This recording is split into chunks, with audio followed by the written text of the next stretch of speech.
ഞാൻ പേര് വിളിക്കാത്ത ആരെങ്കിലും ഈ കൂട്ടത്തിൽ ഇരിപ്പുണ്ടോ?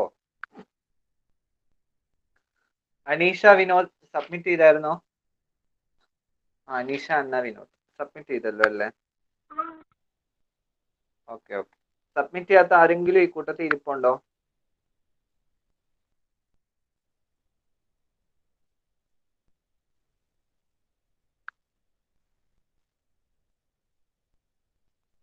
കുറെ പേരുടെ മിസ്സിംഗ് ആണ്. ഞാൻ അതുകൊണ്ടാണ് പേപ്പർ കുറച്ചുകൂടെ വാല്യൂ ചെയ്യാനുണ്ട്. നാളെ ആയിട്ട് നാളെ വൈകിട്ടോടുകൂടി ഞാൻ റിസൾട്ട് ഗ്രൂപ്പിൽ ഇടാം കേട്ടോ. കുറെ പേര് പിന്നെ എനിക്ക് അല്ലാണ്ട് വാട്സപ്പിൽ അയച്ചു തന്നു. ഒരു 10-15ഓളം പേര് ഗൂഗിൾ മീറ്റിൽ അയച്ചു തന്നു. കുറെ പേർ അതിനകത്ത് മിസ്സിംഗ് ആണ്. രണ്ടിനകത്തും ഇല്ല. വാട്സപ്പിലും വന്നിട്ടില്ല, ഗൂഗിൾ മീറ്റിലും വന്നിട്ടില്ല. അപ്പം ഗൂഗിൾ ക്ലാസ് റൂമിലും വന്നിട്ടില്ല. അല്ല, സബ്മിറ്റ് ചെയ്യാത്തവര് ഇന്ന് കൂടി ടൈം ഉണ്ട്. ഇന്നും കൂടി ഇനി സബ്മിറ്റ് ചെയ്യണ്ട. സബ്മിറ്റ് ചെയ്യാത്തവർ ഇനി ചെയ്യണ്ട. അപ്പോൾ എഴുതിയൊരു മണ്ടറായി പോകത്തില്ല. അപ്പം ഇനി സബ്മിറ്റ് ചെയ്യണ്ട. ഞാൻ റിസൾട്ട് ഉടൻ തന്നെ പബ്ലിഷ് ചെയ്യാം. നാളെ വൈകിട്ട് കുറച്ച് പേപ്പർ കൂടെ 2-3 പേപ്പർ കൂടി നോക്കാണ്ടേ. നോക്കിയ പേപ്പറൊക്കെ വലിയ കുഴപ്പമില്ല. എല്ലാവരും നന്നായിട്ട് എഴുതിയിട്ടുണ്ട്. കുറച്ച് പേര്. അച്ചു ഉണ്ടോ? അച്ചു വന്നിട്ടുണ്ടോ? അച്ചു കുറച്ച് 6 മറ്റേ അറ്റൻഡ് ചെയ്തോളൂ. ഓക്കെ. അല്ല, ഞാൻ ചോദിച്ചത് ഇനി പേപ്പർ വല്ലതും അപ്ലോഡ് ചെയ്തത് മിസ്സിംഗ് വന്നോന്ന് ചോദിച്ചതാ. 6 അതിനകത്ത് ഞാൻ കണ്ടോളൂ. Okay okay okay okay. അപ്പം അത്രയാണ് നമ്മുടെ എക്സാമിനെ പറ്റി പറഞ്ഞുകൊണ്ടിരുന്നത്. ഇനി നമുക്ക് ഈ ചാപ്റ്ററിന്റെ ബാക്കി നോക്കാവേ. നമ്മളിപ്പോൾ പഠിച്ചിട്ടുണ്ടെങ്കിൽ സോൾജേഴ്സ് ഓഫ് ഡിഫൻസ്. അപ്പൊ നമ്മൾ അതിന്റെ എന്തൊക്കെയാ പഠിച്ചത്? ഡിഫൻസ് മെക്കാനിസം എന്താണെന്നാ പഠിച്ചുകൊണ്ടിരുന്നത്. അപ്പം ഞാൻ ആദ്യമേ പറഞ്ഞു 2 ടൈപ്പ് ഓഫ് ഡിഫൻസ് മെക്കാനിസം ആണുള്ളത്. ഏതൊക്കെ? നാച്ചുറലും ആർട്ടിഫിഷ്യലും. നാച്ചുറൽ ഡിഫൻസ് മെക്കാനിസം ആണ് നമ്മളിപ്പോൾ പഠിച്ചുകൊണ്ടിരിക്കുന്നത്. നാച്ചുറൽ ഡിഫൻസ് മെക്കാനിസത്തിന്റെ മറ്റുള്ള പേരുകൾ എന്തൊക്കെയാണ്? ഫസ്റ്റ് ലൈൻ ഡിഫൻസ് മെക്കാനിസം അഥവാ സ്പെസിഫിക് അല്ലെങ്കിൽ നോൺ സ്പെസിഫിക്. നാച്ചുറലിനകത്ത് 2 ഉണ്ട്. ഫസ്റ്റ് ലൈനും സെക്കൻഡ് ലൈനും. അതുപോലെ തന്നെ സ്പെസിഫിക്കും നോൺ സ്പെസിഫിക്കും. ഇപ്പൊ നമ്മൾ പഠിച്ചുകൊണ്ടിരിക്കുന്നത് നോൺ സ്പെസിഫിക് അല്ലെങ്കിൽ ഫസ്റ്റ് ലൈൻ ഡിഫൻസ് മെക്കാനിസം ആണ് പഠിച്ചുകൊണ്ടിരിക്കുന്നത്. ഓക്കെ. നോൺ സ്പെസിഫിക് എന്ന് പറഞ്ഞാൽ എന്താ? അത് ഒരു ഗ്രൂപ്പ് ഓഫ് ഡിഫൻസ് മെക്കാനിസം ആണ്. പക്ഷെ അതൊരു പർട്ടിക്കുലർ ഓർഗാനിസം അല്ലെ പർട്ടിക്കുലർ പാത്തോജനെതിരായിട്ടൊന്നും അല്ല ആക്ട് ചെയ്യുന്ന. ഒരു ഗ്രൂപ്പ് ഓഫ് ഇതിനെതിരായിട്ടാണ് ആക്ട് ചെയ്യുന്നത്. നോൺ സ്പെസിഫിക് ആണ്. ഓക്കെ. അപ്പൊ നോൺ സ്പെസിഫിക്കിനകത്ത് നമ്മൾ പഠിച്ച ഏതൊക്കെയാ? ബോഡി കവറിങ്സ് ആൻഡ് സെക്രീഷൻസ് പഠിച്ചു. ത്രൂ ബ്ലഡ് പഠിച്ചു. ബ്ലഡിൽ തന്നെ നമ്മൾ 4 രീതിയുണ്ട്. അതിൽ നമ്മൾ ഇൻഫ്ലമേറ്ററി റെസ്പോൺസസ് എന്താണെന്ന് പഠിച്ചു കഴിഞ്ഞു. ഇനി പാത്തോജൻസ് പഠിക്കാനുണ്ട്, ഫാഗോസൈറ്റോസിസ് പഠിക്കാനുണ്ട്, ഹീലിംഗ് ഓഫ് വൂൺസ് പഠിക്കാനുണ്ട്, അതുപോലെ തന്നെ fever as A defence mechanism. ഇത്ര 3 കൂടെ ഇത് കഴിയുമ്പോഴത്തേനും നോൺ സ്പെസിഫിക് കഴിയും. പിന്നെ സ്പെസിഫിക് പഠിക്കാനുണ്ട്. ഓക്കെ. ഇത് ഇത്ര ഉള്ള അനുസരിച്ച് പാടായിട്ട് നമുക്ക് തോന്നുന്ന, ബാക്കിയൊന്നും വലിയ കുഴപ്പമില്ല. നമ്മൾ അതിനകത്ത് നോൺ സ്പെസിഫിക്കിനകത്ത് തന്നെ എന്തൊക്കെ പഠിച്ചു? ഇൻഫ്ലമേറ്ററി റെസ്പോൺസ് പഠിച്ചു. നമ്മൾ പിക്ചർ സഹിതം കഴിഞ്ഞ ക്ലാസ്സിൽ പറഞ്ഞായിരുന്നു.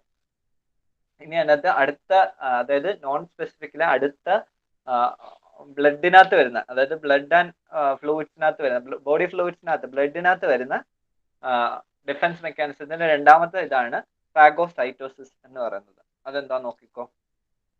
Phagocytosis is the process of engulfing and destroying germs. ജേംസിനെ എൻഗൾഫ് ചെയ്ത് ഡിസ്ട്രോയ് ചെയ്യുന്ന പ്രോസസ്സിനെയാണ് ഫാഗോസൈറ്റോസിസ് എന്ന് പറയുന്നത്. Okay. Phagocytosis is the process of engulfing and destroying germs. നിങ്ങൾക്ക് കണ്ട് അതിനകത്ത് എക്സിബിറ്റ് ചെയ്തിട്ടുണ്ട്. എല്ലാവരും സ്ക്രീൻ നോക്കണേ. ഇതിന്റെ നമ്മുടെ സ്ലൈഡ് അവൈലബിൾ അല്ല. അതുകൊണ്ട് നമ്മൾ അല്ലാണ്ട് സമഗ്രന്ന് ടെക്സ്റ്റ് എടുത്തിട്ട് എക്സിബിറ്റ് ചെയ്തിട്ടുണ്ട്. അതിനകത്തുള്ള കാര്യങ്ങൾ തന്നെയാണ് പറയുന്നത്. നിങ്ങൾ ടെക്സ്റ്റിലൂടെ അണ്ടർലൈൻ ചെയ്ത് പോവാം. Phagocytosis is the process of engulfing and destroying germs. ഇനി the cells that engaged in this process are called phagocytes. ഫാഗോസൈറ്റോസിന് ഹെൽപ്പ് ചെയ്യുന്ന അല്ലെങ്കിൽ അതിൽ എൻഗേജ്ഡ് ആയിട്ടുള്ള സെൽസിനെ എന്താണ് പറയുന്നത്? ഫാഗോസൈറ്റ്സ് എന്നാണ് പറയുന്നത്. ഫാഗോസൈറ്റ്സ്. അതിൽ തന്നെ ഫാഗോ എന്നുള്ളതിന്റെ മീനിങ് എന്ന് വെച്ചാൽ ടു എൻഗൾഫ്. ഫാഗോ എന്ന് വെച്ച് കഴിഞ്ഞാൽ ടു എൻഗൾഫ്, ആൻഡ് സൈറ്റ്സ് എന്ന് വെച്ചാൽ സെൽ. അതായത് എൻഗൾഫിംഗ് സെല്ലിനെയാണ് ഫാഗോസൈറ്റ്സ് എന്ന് പറയുന്നത്. ഫാഗോസൈറ്റോസിസ് എന്ന് പറഞ്ഞാൽ എന്താണ്? Engulfing and destroying germs. ജേംസിനെ എൻഗൾഫ് ചെയ്ത് ഡിസ്ട്രോയ് ചെയ്യുന്ന ആ ഒരു പ്രോസസ്സിനെയാണ് എന്തെന്ന് പറയുന്നത്? ഫാഗോസൈറ്റോസിസ് എന്ന് പറയുന്നത്. ഓക്കെ. അതിനകത്ത് WBC cells, namely monocytes and neutrophils, are phagocytes. ഫാഗോസ് നമ്മൾ പറഞ്ഞു ബ്ലഡ് ആൻഡ് ബോഡി ഫ്ലൂയിഡ്സിനകത്ത് ബ്ലഡിന്റെ കാര്യം പറഞ്ഞു. അതിനകത്ത് നമ്മൾ ന്യൂട്രോഫില്, ഈസ്നോഫില്, മോണോസൈറ്റ്, ലിംഫോസൈറ്റ് അതിന്റെ കാര്യം ഡിസ്കസ് ചെയ്തായിരുന്നു കഴിഞ്ഞ ക്ലാസ്സിൽ. അതിൽ തന്നെ ന്യൂട്രോഫിലും മോണോസൈറ്റും ആണ് എന്ത് ഫാഗോസൈറ്റ് സെൽസ് എന്ന് പറഞ്ഞു കഴിഞ്ഞാൽ. ഓക്കെ, അതിന്റെ ഫംഗ്ഷൻ പറഞ്ഞപ്പോൾ ഞാൻ അവിടെ പറഞ്ഞായിരുന്നു. മോണോസൈറ്റിന്റെ ഫംഗ്ഷൻ പറഞ്ഞു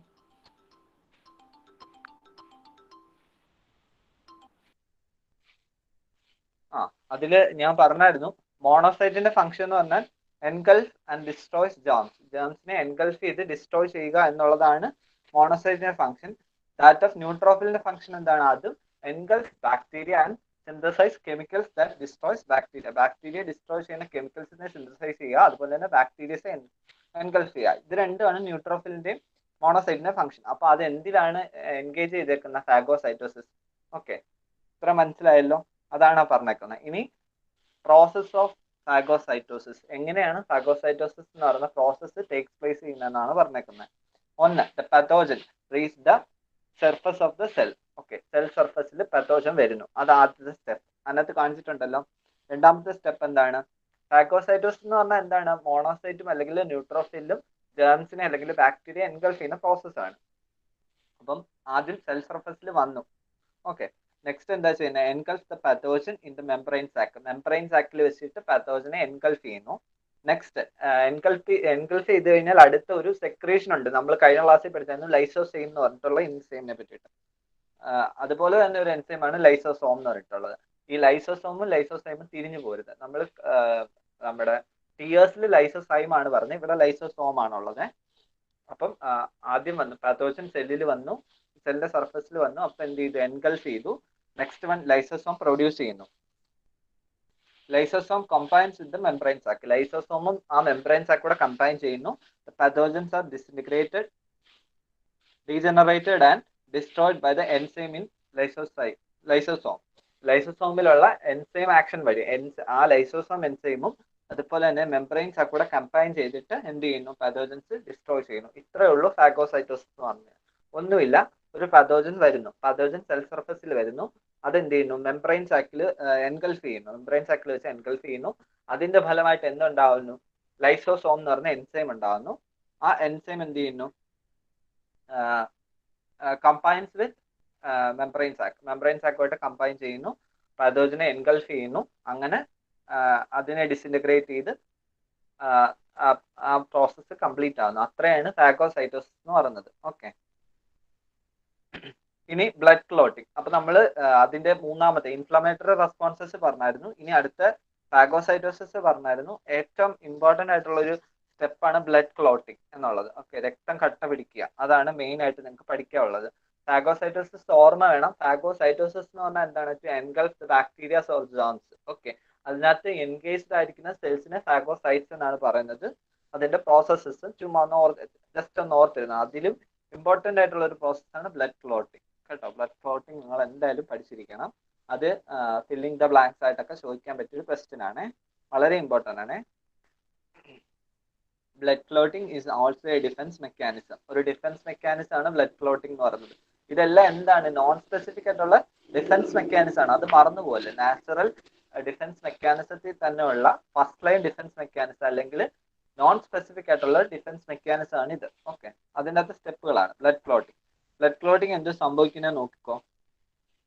tissues and platelets at the site of wounds degenerate to form the enzyme called thromboplastin. Thromboplastin അതായത് ഒരു മുറിവ് ഉണ്ടാകുമ്പോൾ അവിടുത്തെ പ്ലേറ്റ്ലെറ്റ്സ് എന്താണെന്നൊക്കെ കഴിഞ്ഞ ക്ലാസ്സിൽ ബ്ലഡിന്റെ കമ്പോണന്റ് പറഞ്ഞപ്പോൾ ഞാൻ പറഞ്ഞായിരുന്നു. ഈ പറഞ്ഞ പോലെ WBC സെൽസ്, RBC അല്ലാതെ പ്ലേറ്റ്ലെറ്റ്സ് എന്ന് പറഞ്ഞിട്ടൊരു സംഭവം കൂടെ നമ്മുടെ ബ്ലഡിലുണ്ട്. അതല്ലാതെ ബ്ലഡ് പ്ലാസ്മ ഉണ്ട്. അതിനകത്ത് തന്നെ കുറെ സാധനങ്ങളുണ്ട്. അതൊന്നും നിങ്ങൾക്ക് പഠിക്കാനില്ല. നിങ്ങൾക്ക് ആകെ RBC, WBC, പ്ലേറ്റ്ലെറ്റ്സിനെ കുറിച്ചാണ് മെയിൻ ആയിട്ട് പറഞ്ഞിട്ടുള്ളത്. അപ്പം ബ്ലഡിലെ ഒരു കമ്പോണന്റ് ആണ് പ്ലേറ്റ്ലെറ്റ് എന്ന് അറിയാലോ. അപ്പം tissues and the platelets in the site of wound are degenerated to form the enzyme called thromboplastin. അതായത് ഒരു വൂണ്ട് ഉണ്ടാവുന്നു, അവിടുത്തെ ടിഷ്യൂസും അവിടുത്തെ പ്ലേറ്റ്ലെറ്റ്സും ഡാമേജ്ഡ് ആവുന്നതിന്റെ ഫലമായിട്ട് എന്തുണ്ടാകുന്നു? അവിടെ ത്രോംബോപ്ലാസ്റ്റിൻ എന്ന് പറയുന്ന ഒരു എൻസൈം പ്രൊഡ്യൂസ് ചെയ്യുന്നു. അതാണ് ഫസ്റ്റ് സ്റ്റെപ്പ്. യെസ്, നമ്മുടെ ആ ബോക്സിനകത്ത് കൊടുത്തേക്കുന്നത്. ഓക്കെ, അപ്പം ഈ ത്രോംബോപ്ലാസ്റ്റ് ആണ് പിന്നുള്ള ആക്ഷൻസ് ക്യാരി ഔട്ട് ചെയ്യുന്നത്. അപ്പൊ ത്രോംബോപ്ലാസ്റ്റ് എന്ത് ചെയ്യും? ത്രോംബോപ്ലാസ്റ്റിൻ ബ്ലഡ് പ്ലാസ്മയിലുള്ള പ്രോത്രോംബിൻ എന്ന് പറയുന്നത്, അതായത് ത്രോംബോപ്ലാസ്റ്റിന് തൊട്ട് മുന്നേ ഉള്ള ഫോമാണ് പ്രോത്രോംബിൻ എന്ന് പറയുന്നത്. അത് ബ്ലഡ് പ്ലാസ്മയിൽ ഉണ്ട്, ഓൾറെഡി ഉണ്ട്. അപ്പം ഈ മുറിവ് ഉണ്ടാകുമ്പോൾ ത്രോംബോപ്ലാസ്റ്റിൻ ഫോം ചെയ്യാലോ. പ്രോത്രോംബിൻ ആണ് ത്രോംബോപ്ലാസ്റ്റിൻ ആവുന്നത്. അത് അവിടെ നിൽക്കട്ട്. പിന്നെ നമുക്ക് വൂണ്ട് ഉണ്ടാവുമ്പം പ്ലേറ്റ്ലെറ്റ്സും ടിഷ്യൂസും ഡാമേജ് ആവുന്നതിന്റെ ഫലമായിട്ട് അവിടെ എന്തുണ്ടാവും? ത്രോംബോപ്ലാസ്റ്റിൻ ഉണ്ടാവും. ത്രോംബോപ്ലാസ്റ്റിൻ എന്ത് ചെയ്യും? പ്രോത്രോംബിനെ ത്രോംബിനായിട്ട് കൺവേർട്ട് ചെയ്യും. Thromboplastin in presence of vitamin K and calcium. അത് വളരെ ഇമ്പോർട്ടന്റ് ആണ്. നിങ്ങൾക്ക് ഇവിടുന്ന് വരുന്ന 2 ക്വസ്റ്റ്യൻസ് ഞാൻ പറയാം. ഒന്ന്, the metal ion participated in blood clotting. അത് എഴുതി വെച്ചോ, അത് വരുന്ന ക്വസ്റ്റ്യനാ. Metal ion that take part in blood clotting. ഏതാണ് മെറ്റൽ അയോൺ? കാൽഷ്യം Ca2+ ആണ്, കാൽഷ്യം ആണ് മെറ്റൽ അയോൺ. പിന്നെ the vitamin take part in the blood clotting. Vitamin K ആണ് എന്താ ക്ലോട്ടിങ് വൈറ്റമിൻ എന്ന് പറഞ്ഞാൽ വൈറ്റമിൻ കെ. ഇത് രണ്ടും ചോദിച്ചു കണ്ടിട്ടുള്ള ക്വസ്റ്റ്യൻ കുഞ്ഞുങ്ങളെ എഴുതി വെച്ചതാണ്. അപ്പം the metal ion take part in the blood clotting is vitamin metal ion ഏതാ? Calcium 2+ and vitamin take part in blood clotting is vitamin K. അപ്പൊ എന്താ നമ്മൾ പറഞ്ഞുകൊണ്ടിരുന്നത്? ഒരു മുറിവ് ഉണ്ടാവുന്നു, അവിടെ വെച്ചിട്ട് അവിടുത്തെ പ്ലേറ്റ്ലെറ്റ്സും ടിഷ്യൂസും ഡാമേജ് ആവുന്നതിന്റെ ഫലമായിട്ട് ത്രോംബോപ്ലാസ്റ്റിൻ ഉണ്ടാകുന്നു. ആ ത്രോംബോപ്ലാസ്റ്റിൻ പ്രോത്രോംബിനെ ത്രോംബിനായിട്ട് കൺവേർട്ട് ചെയ്യും ഇൻ പ്രസൻസ് ഓഫ് ഏതിന്റെയൊക്കെ പ്രസൻസിൽ? Vitamin K and calcium ion. Calcium അയോണിന്റെ വൈറ്റമിൻ കെയുടെയും പ്രസൻസിൽ ത്രോംബോപ്ലാസ്റ്റിൻ പ്രോത്രോംബിനെ ത്രോംബിനായിട്ട് മാറ്റും. ത്രോംബോപ്ലാസ്റ്റിൻ എവിടെയാണ് ഉള്ളത്? പ്രോത്രോംബിൻ എവിടെയാണ് ഉള്ളത്? Prothrombin in blood plasma. Blood പ്ലാസ്മയിലുള്ള പ്രോത്രോംബിനെ ത്രോംബോപ്ലാസ്റ്റിൻ ഇതിന്റെ രണ്ടിന്റെ പ്രസൻസിൽ ത്രോംബിനായിട്ട് കൺവേർട്ട് ചെയ്യും. അത്രയാണ് ഒന്നാമത്തെ സ്റ്റെപ്പ്. രണ്ടാമത്തെ സ്റ്റെപ്പ് നോക്കിക്കോ. ഈ ത്രോംബിൻ എന്ത് ചെയ്യും? ഇപ്പൊ ത്രോംബിൻ ഉണ്ടായി. ഈ ത്രോംബിൻ എന്ത് ചെയ്യുന്നത്? നമ്മുടെ ബ്ലഡിൽ വേറൊരു കമ്പോണന്റ് ഉണ്ട്, ഫൈബ്രിനോജൻ എന്ന് പറഞ്ഞൊരു കമ്പോണന്റ് ഉണ്ട്. ഫൈബ്രിനോജനെ നമുക്ക് നെറ്റ്വർക്ക് റെറ്റിക്കുലേറ്റ് ഫോമിൽ, അതായത് നെറ്റ്വർക്ക്സ് പോലെ ഫോം ചെയ്യിക്കാൻ പറ്റും. നിങ്ങൾ ബ്ലഡ് ടെസ്റ്റ് ഒക്കെ ചെയ്തിട്ടുണ്ട്, മീൻസ് ഈ ഗ്രൂപ്പിംഗ് ഒക്കെ ചെയ്ത് നോക്കിയിട്ടുണ്ടെങ്കിൽ കാണാം. നമ്മുടെ കയ്യിൽ ഒരു നീഡിലിട്ട് അവർ കുത്തും. ഓക്കെ, ഒരു ലാൻസെറ്റ് ഇട്ട് കുത്തും. നമ്മുടെ ബ്ലഡ് ഇറ്റിച്ചിട്ട് അതിനകത്തോട് സെറോ ഒഴിക്കുക. സെറോ ഒഴിക്കുന്ന സെക്കൻഡിൽ എന്ത് ചെയ്യും? ഇപ്പൊ 3 സ്ലൈഡിൽ ബ്ലഡ് എടുക്കും. അപ്പൊ അതിൽ രണ്ട് സ്ലൈഡിൽ എന്ത് ചെയ്യും? ക്ലോട്ടിങ് കാണിക്കും. ക്ലോട്ടിംഗ് എന്ന് പറഞ്ഞു കഴിഞ്ഞാൽ ഇങ്ങനെ കണ്ണി വലക്കണ്ണികൾ പോലെ ഇങ്ങനെ ക്ലോട്ട് ചെയ്താണ്. അത് എന്തിന്റെ ഇതുകൊണ്ടാണ്? ഫൈബ്രിനോജൻ ഉള്ളത് കൊണ്ടാണ് അങ്ങനെ ക്ലോട്ട് ചെയ്യുന്നത്. അല്ലെങ്കിൽ ആ ബ്ലഡ് ഇങ്ങനെ അങ്ങ് ഫ്ലോ ചെയ്ത് പൊക്കോണ്ടിരിക്കും. അപ്പൊ ഇവരെന്ത് ചെയ്യും? പെട്ടെന്ന് കട്ട പിടിക്കാൻ സഹായിക്കും. അപ്പൊ അത് ആരാ ചെയ്യുന്നേ? ത്രോംബിൻ എന്ത് ചെയ്യും? ഫൈബ്രിനോജനെ ഫൈബ്രിൻ ഫൈബേഴ്സ് ആയിട്ട് കൺവേർട്ട് ചെയ്യും. ഓക്കെ, ബ്ലഡിലുള്ള ഒരു കമ്പോണന്റ് ആണ് ഫൈബ്രിനോജൻ. അതിനെ ഫൈബ്രിൻ ഫൈബേഴ്സ് ആക്കി മാറ്റും, വലകളായിട്ട് മാറ്റും. Okay, the RBC cells and platelets get entangled in the network of fibrin fibers to form the blood clot. ഇതാണ് ലാസ്റ്റ് പോയിന്റ്. അപ്പൊ എന്ത് ചെയ്യും? ഞാൻ പറഞ്ഞു നമ്മുടെ ത്രോംബിൻ എന്ത് ചെയ്യും? ഫൈബ്രിനോജനെ ഫൈബ്രിൻ ഫൈബേഴ്സ് ആയിട്ട് മാറ്റും. അപ്പൊ എന്ത് ചെയ്യും? ഇതൊരു വല പോലെ, ഒരു നെറ്റ്വർക്ക് പോലെയല്ലേ കിടക്കുന്നത്. അപ്പൊ എന്ത് ചെയ്യും? RBCയും പ്ലേറ്റ്ലെറ്റും ഒക്കെ എന്ത് ചെയ്യും? അതിനകത്ത് കുടുങ്ങിപ്പോ. പിന്നെ അവർക്ക് ഫ്ലോ ചെയ്യാൻ പറ്റത്തില്ല. ഇപ്പൊ നമ്മൾ ഒരാൾ ഇങ്ങനെ നടന്നു പോകും, നമ്മൾ ഒരാൾ വലയിട്ട് പിടിച്ച് കഴിഞ്ഞാൽ നമുക്ക് അങ്ങോട്ടും ഇങ്ങോട്ടും മൂവ് ചെയ്യാൻ പറ്റുമോ എന്ന് പറയുന്ന പോലെ ഫൈബ്രിൻ ഫൈബേഴ്സ് ഒരു നെറ്റ്വർക്ക് പോലെ അങ്ങ് ആവും. അവര് അവരുടെ ഫൈബ്രിനോജൻ എന്ന് പറഞ്ഞ ആ ഫോം മാറ്റിയിട്ട് ഒരു നെറ്റ്വർക്ക് പോലെ അങ്ങ് ഫോം ചെയ്യും. അപ്പൊ എന്ത് ചെയ്യും? എൻറ്റാങ്കിൾഡ് ആയി പോകും. എന്തൊക്കെ? RBCയും അതുപോലെ തന്നെ പ്ലേറ്റ്ലെറ്റ്സും. ഇതൊക്കെ ബ്ലഡിലെ കമ്പോണൻസ്. ഇതൊക്കെ ഞാൻ കഴിഞ്ഞ ക്ലാസ്സിൽ പറഞ്ഞതാ, റിപ്പീറ്റഡ് ആയിട്ട് പറയാൻ ഉദ്ദേശിക്കുന്നില്ല. എന്തെങ്കിലും ഡൗട്ട് ഉണ്ടെങ്കിൽ നിങ്ങൾക്ക് ചോദിക്കാം. അപ്പൊ എന്ത് ചെയ്യും? RBCയും നമ്മുടെ പ്ലേറ്റ്ലെറ്റ്സും അതിനകത്ത് എൻറ്റാങ്കിൾഡ് ആയി പോകും. അതിന്റെ ഫലമായിട്ട് എന്ത് പറ്റും? ബ്ലഡ് ക്ലോട്ട് ചെയ്യും. ഇത്രേ ഉള്ളൂ. പക്ഷെ ഇതിന്റെ കുറച്ചുകൂടെ ഹയർ വേർഷൻ നിങ്ങൾ ഇനി വരുന്ന ക്ലാസ്സുകളിൽ പഠിക്കുക. അതായത് ഇതിനകത്ത് കുറെ ഹെപ്പാരിൻ എന്നൊക്കെ പറഞ്ഞിട്ട് കുറെ എൻസൈംസ് ഉണ്ട്. അതിന്റെയും കൂടി ആക്ഷൻ വഴിയാണ് ബ്ലഡ് ക്ലോട്ടിങ് നടക്കുന്നത്. ഓക്കെ, അപ്പൊ നിങ്ങൾക്ക് ഇത്രയും പഠിച്ചാൽ മതി. അപ്പൊ ആദ്യം ഒന്നും കൂടി നോക്കാം, ബ്ലഡ് ക്ലോട്ടിങ് എന്തുവാണ്. It is also A non specific defence mechanism. അത് ആദ്യത്തെ പോയിന്റ്. രണ്ടാമത്തെ പോയിന്റ് എന്താ? നമ്മളെ ബ്ലഡ് ഒരു വൂണ്ട് ഉണ്ടാവുമ്പോൾ അവിടുത്തെ ടിഷ്യൂസും അതുപോലെ തന്നെ പ്ലേറ്റ്ലെറ്റ്സും ഡാമേജ്ഡ് ആവുന്നു, ഡിസിൻറ്റഗ്രേറ്റഡ് ആവുന്നു. Because of that enzyme produced, ഒരു എൻസൈം പ്രൊഡ്യൂസ് ചെയ്യും. ആ എൻസൈമിന്റെ പേരെന്താണ്? ത്രോംബോപ്ലാസ്റ്റിൻ. അതാണ് ആദ്യത്തെ point. Okay, due to the damage of the tissues or platelets in the wound site, an enzyme produced known as thromboplastin. This thromboplastin converts prothrombin in presence of vitamin K and calcium ions to form thrombin. Prothrombin thrombin ആക്കി മാറ്റും, thromboplastin, in presence of vitamin K and calcium 2+ അല്ലെങ്കിൽ calcium ion. അത് വളരെ important ആണ്. Okay, അത്ര ആയല്ലോ. അപ്പൊ എന്ത് ചെയ്യും? ത്രോംബിൻ ഉണ്ടായി. ത്രോംബിൻ കൺവേർട്ട് ഫൈബ്രിനോജൻ ടു എന്ത്? ഫൈബ്രിൻ ഫൈബേഴ്സ് ആയിട്ട് നെറ്റ്വർക്ക് പോലെ, വലക്കണ്ണികൾ പോലെ ആക്കും. അപ്പൊ എന്ത് ചെയ്യും? ലാസ്റ്റ് ആയിട്ട് എന്ത് പറ്റും? The RBCs and platelets get entangled in the network of fibrin fibres and blood clot. ഇതാണ് സംഭവിക്കുന്നത്. മനസ്സിലായോ? ബ്ലഡ് ക്ലോട്ടിങ് മനസ്സിലായോ? ആയെങ്കിൽ ആയെന്ന് പറയാ, ഇല്ലെങ്കിൽ ഇല്ലെന്ന് പറയാം. ഒന്നുകൂടി പറയാൻ വേണമെങ്കിൽ. അച്ചു മനസ്സിലായോ? അച്ചു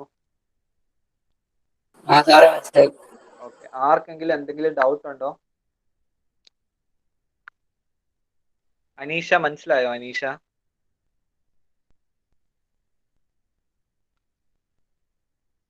ബ്ലഡ് ക്ലോട്ടിങ് മനസ്സിലായില്ലെങ്കിൽ ഇനി അങ്ങോട്ട് പോകുന്ന കുറച്ച് സാധനങ്ങളും കൂടി ഇതിന്റെ റിലേറ്റഡ് ആയിട്ട് പറയുന്നുണ്ട്. അത് മനസ്സിലാകത്തില്ല, അതുകൊണ്ടായി ചോദിക്കുന്നത്. മനസ്സിലായോ? ഓരോരുത്തരുടെ പേര് വിളിക്കണം. ആൻ റോസ് ഷിജു മനസ്സിലായോ? ഓക്കെ, ശരി. അപ്പൊ ബ്ലഡ് ക്ലോട്ടിങ്, ഫാഗോസൈറ്റോസിസ് കഴിഞ്ഞു, blood clotting. Okay. Justin Shaji. ഒരാൾ പറഞ്ഞാലേ മറ്റുള്ളവർ പറയത്തുള്ളൂ. നിങ്ങളടുത്ത് ചോദിക്കുമ്പോൾ ആർക്ക് വേണമെങ്കിലും ആൻസർ പറയാം. മനസ്സിലായെങ്കിൽ മനസ്സിലായെന്ന് പറയാം, ഇല്ലെങ്കിൽ ഇല്ലെന്ന് പറയാം. ഓക്കെ.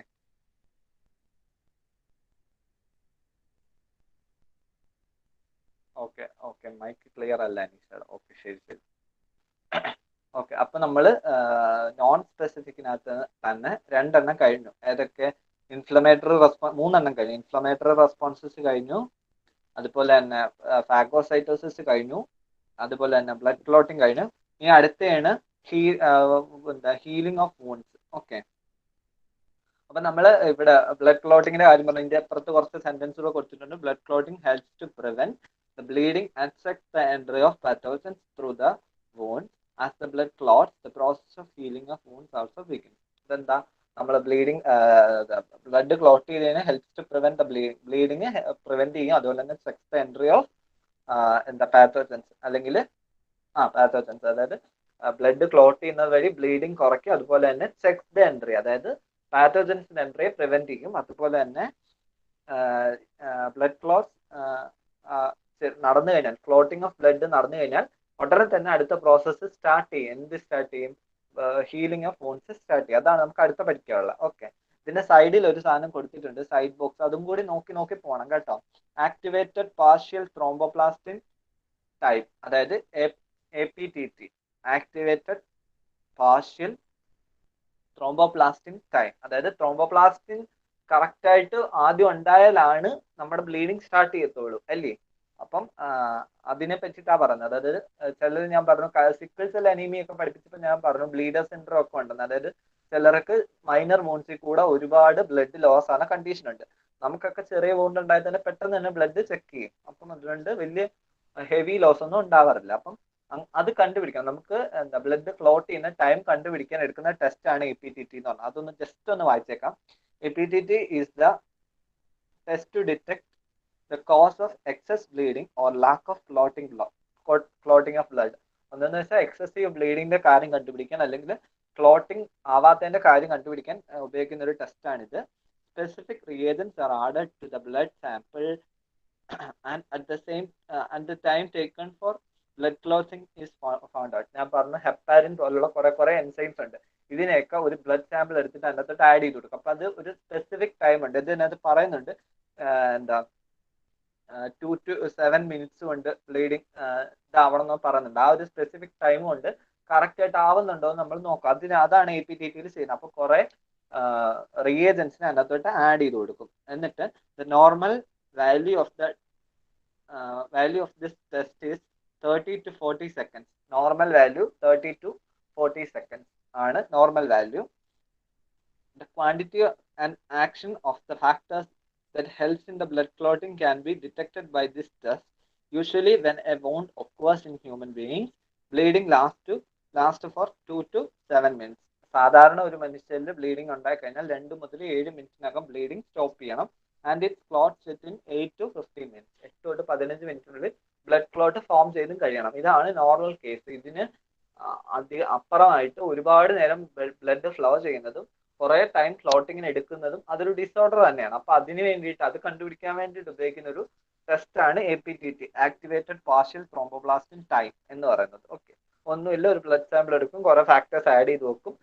നോർമൽ വാല്യൂ 30 to 40 ആണ്. അതിന് എക്സീഡ് ചെയ്യുന്നുണ്ടെങ്കിൽ എന്തെങ്കിലും ഡിഫക്റ്റ് ഉണ്ട് എന്നാണ് അർത്ഥം. ഇതൊക്കെ നിങ്ങൾ ജസ്റ്റ് വായിച്ച് പോകണം. ടെക്സ്റ്റ് നന്നായിട്ട് വായിക്കണം കേട്ടോ. അപ്പം ഇനി 2 മെക്കാനിസം കൂടെ നോൺ സ്പെസിഫിക്കിലുണ്ട്, അതായത് ബ്ലഡിനകത്തുണ്ട്. അപ്പൊ നമുക്ക് നോക്കാം. ഹീലിംഗ് ഓഫ് വൂണ്ട്സ് ഞാൻ പറഞ്ഞു, ബ്ലഡ് ക്ലോട്ടിങ് കഴിഞ്ഞാൽ ഇമ്മീഡിയറ്റ്ലി അടുത്ത് എന്ത് ചെയ്യും? ഹീലിംഗ് ഓഫ് വൂണ്ട് സ്റ്റാർട്ട് ചെയ്യും, മുറിവ് ഉണങ്ങാൻ സ്റ്റാർട്ട് ചെയ്യും. ഓക്കെ, അത് നോക്കാം. Healing of wound is the stage after the inflammatory responses and blood clotting. Inflammatory റെസ്പോൺസസും ഫാഗോസൈറ്റോസിസും അതുപോലെ തന്നെ ബ്ലഡ് ക്ലോട്ടിങ്ങും കഴിഞ്ഞിട്ടുള്ള ഒരു സ്റ്റേജ് ആണ് വൂണ്ട് ഹീലിംഗ് എന്ന് പറയുന്നത്. When a wound occurs, new similar tissues are formed in place of the tissue damaged or lost by the wound. ഒരു wound ഉണ്ടായി കഴിഞ്ഞു കഴിഞ്ഞാൽ അതിൽ ഏതെങ്കിലും ടിഷ്യൂസ് ഡാമേജ്ഡ് ആയിട്ടുണ്ട്, അല്ലെങ്കിൽ ആ ആക്സിഡന്റിൽ അല്ലെങ്കിൽ ആ മുറിവിൽ കൂടെ ഏതെങ്കിലും ടിഷ്യൂ ലോസ്റ്റ് ആയിട്ടുണ്ടെങ്കിൽ പെട്ടെന്ന് തന്നെ പുതിയ ടിഷ്യൂസ് ഉണ്ടായി വരും. അതാണ് നോർമൽ കേസിൽ ഉണ്ടാകുന്നത്. Okay, in such situation the wound scar does not remain. അങ്ങനെ ഉണ്ടാവുകയാണെങ്കിൽ എന്ത് ചെയ്യും? അതായത് ചെറിയൊരു മുറിവ് ഉണ്ടായി പെട്ടെന്ന് തന്നെ അത് ഹീൽ ചെയ്ത് തുടങ്ങും, അതായത് പുതിയ ടിഷ്യൂസ് വന്ന് തുടങ്ങുകയാണെങ്കിൽ അവിടെ എന്ത് ചെയ്യത്തില്ല? വൂണ്ട് സ്കാറുകൾ ഉണ്ടാകത്തില്ല. അതായത് ചിലരുടെ മുറിവ് അതായത് മുറിവിന്റെ ഇന്റൻസിറ്റി, വൂണ്ട് ഇന്റൻസിറ്റി അനുസരിച്ചാണ് സ്കാർ ഉണ്ടാവാത്തതും ഉണ്ടാവുന്നതും. ഓക്കെ, ചെറിയ മുറിവുകളൊക്കെ ആണെങ്കിൽ നമുക്കിങ്ങനെ ബ്ലഡ് പെട്ടെന്ന് ക്ലോട്ട്, ഈ നമ്മുടെ കയ്യിലൊക്കെ ഒന്ന് കൈമുട്ടൊക്കെ നമ്മൾ പണ്ട് സ്ഥിരം ഇടിച്ച് വീഴുമ്പോഴേ കയ്യിൽ ഇങ്ങനെ പൊറ്റ പോലെയൊക്കെ കാണത്തില്ലേ? ആ പൊറ്റ എന്താണ് ആക്ച്വലി? നമ്മുടെ ബ്ലഡ് ചെക്ക് ചെയ്യാൻ വേണ്ടിയിട്ടുണ്ടാകുന്ന ബ്ലഡ് ക്ലോട്ട് ആണ് ആ പൊറ്റ. അത് ഇളക്കി കഴിയുമ്പോൾ നമ്മുടെ ആ അത്രയും ഭാഗത്ത് വെള്ള കളറിലെ ഒരു ഇത് കാണും. നിങ്ങൾ ശ്രദ്ധിച്ചാൽ മതി ഇനി വീഴുമ്പോൾ. ഇതിനു വേണ്ടിയിട്ട് ആരും പോയി വീഡിയോ ഒന്നും വേണ്ട, ഇനി വീഴുമ്പോൾ ശ്രദ്ധിച്ചാൽ മതി. കൈ ജസ്റ്റ് ഒന്ന് മുറിയും. അപ്പം ചിലർക്ക് ഈ ഇങ്ങനത്തെ ഭയങ്കരമായിട്ട് എക്സസീവ് ബ്ലഡ് വരുമ്പോഴത്തേനും പൊറ്റ പോലെ ഉണ്ടാവും. അത് കുറച്ച് കഴിയുമ്പോൾ തന്നെത്താനെ അങ്ങ് ഡിപ്പാച്ച് ചെയ്ത് പോയിട്ട് ആ അത്രയും ഭാഗത്ത് വെള്ള കളർ ഉണ്ടാവും. അപ്പം ആ സ്കാർ എന്ന് പറഞ്ഞു കഴിഞ്ഞാൽ ഒരു 1-2 ദിവസം കഴിയുമ്പോൾ നമ്മുടെ സ്കിന്നിന്റെ അതേ കളറായി മാറിക്കോളും. അവിടെ ഒരു പാട് പോലും ഉണ്ടാകത്തില്ല. പക്ഷെ ചില മുറിവുകൾ എന്ത് പറ്റും? നമ്മുടെ മുഖത്തും കയ്യിലും ഒക്കെ പാടുകൾ ഉണ്ടാക്കും. അത് മായത്തേ ഇല്ല. അതിനെ പറ്റിയേ പറയുന്നത്. അതായത് ഒരു മുറിവ് നടന്ന് ഉടനെ തന്നെ പുതിയ ടിഷ്യൂസ് ഉണ്ടാവുകയാണെങ്കിൽ അവിടെ വൂണ്ട് സ്കാറിനുള്ള ചാൻസ് കുറവാണ്. Okay, does not remain, but in case when new similar tissues cannot form, the connective tissues heals the wound. അതായത് ചില ആഴത്തിലുള്ള മുറിവുകളാണെങ്കിൽ പുതിയ ടിഷ്യൂസ് ഫോം ചെയ്യത്തില്ല, പകരം എന്ത് ചെയ്യും? നമ്മുടെ കണക്റ്റീവ് ടിഷ്യൂസ് ഉണ്ട് ബോഡിയിൽ. ടിഷ്യൂസിന്റെ കാര്യമൊക്കെ അന്ന് പറഞ്ഞപ്പോൾ ഞാൻ പറഞ്ഞ കണക്റ്റീവ് ടിഷ്യൂസ് ഉണ്ടെന്ന് പറഞ്ഞായിരുന്നു. ആ കണക്റ്റീവ് ടിഷ്യൂസ് എന്ത് ചെയ്യും? വൂണ്ട് ഹീലിങ്ങിന് ഇനിഷ്യേറ്റീവ്, അതായത് പുതിയ സെൽസ് ഫോം ചെയ്യാത്ത അവസ്ഥ വരുമ്പോഴത്തേനും അവർ ഇനിഷ്യേറ്റീവ് എടുത്തിട്ട് വൂണ്ട് ഹീൽ ചെയ്യാൻ തുടങ്ങും. അപ്പൊ എന്ത് പറ്റും? heals the wound. In such situations, the wound scar remains. Infections through the wound slow down the healing process. അതായത് അങ്ങനെയുള്ള സിറ്റുവേഷനിൽ വൂണ്ട് സ്കാർ ഉണ്ടാവുകയും വളരെ പതുക്കെ ആയിരിക്കും എന്ത് ചെയ്യുന്നത്? വൂണ്ട് ഹീൽ ആയി വരുന്നത്. അതായത് ഇന്റൻസീവ് ആയിട്ടുള്ള മുറിവിന്റെ കാര്യമാണ് പറയുന്നത്. അപ്പൊ അവിടെ എന്ത് ചെയ്യും? പുതിയ ടിഷ്യൂസ് ഉണ്ടാവത്തില്ല. അപ്പൊ എന്ത് ചെയ്യും? നമ്മുടെ കണക്റ്റീവ് ടിഷ്യൂസ് ഇനിഷ്യേറ്റീവ് എടുത്തിട്ട് വൂണ്ട് ഹീൽ ചെയ്യുകയും അതുപോലെ തന്നെ process of healing slow down ചെയ്യുകയും ചെയ്യും. ഓക്കെ,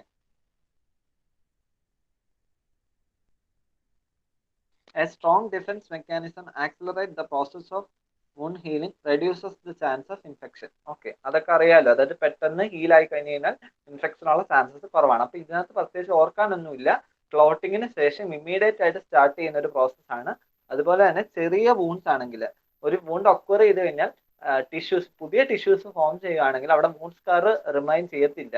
അതല്ല, ന്യൂ ടിഷ്യൂസ് ഫോം ചെയ്തില്ല, കണക്റ്റീവ് ടിഷ്യൂസ് ആണ് ഇനിഷ്യേറ്റീവ് എടുത്ത് വൂണ്ട് ഹീൽ ചെയ്യുന്നുണ്ടെങ്കിൽ അവിടെ വൂണ്ട് സ്കാർ റിമൈൻ ചെയ്യും. അതുപോലെ തന്നെ പ്രോസസ് ഓഫ് ഹീലിംഗും സ്ലോ ഡൗൺ ചെയ്യും. അത്ര ഓർത്താൽ മതി. അത്ര ഉള്ളതാണ്. പിന്നെ APTT ഓർത്തിരുന്നാൽ മതി, അത് ചോദിക്കത്തൊന്നും ഇല്ലായിരിക്കും. ഓക്കെ, ഇനി ലാസ്റ്റ് മെക്കാനിസം ആണ് ഫീവർ.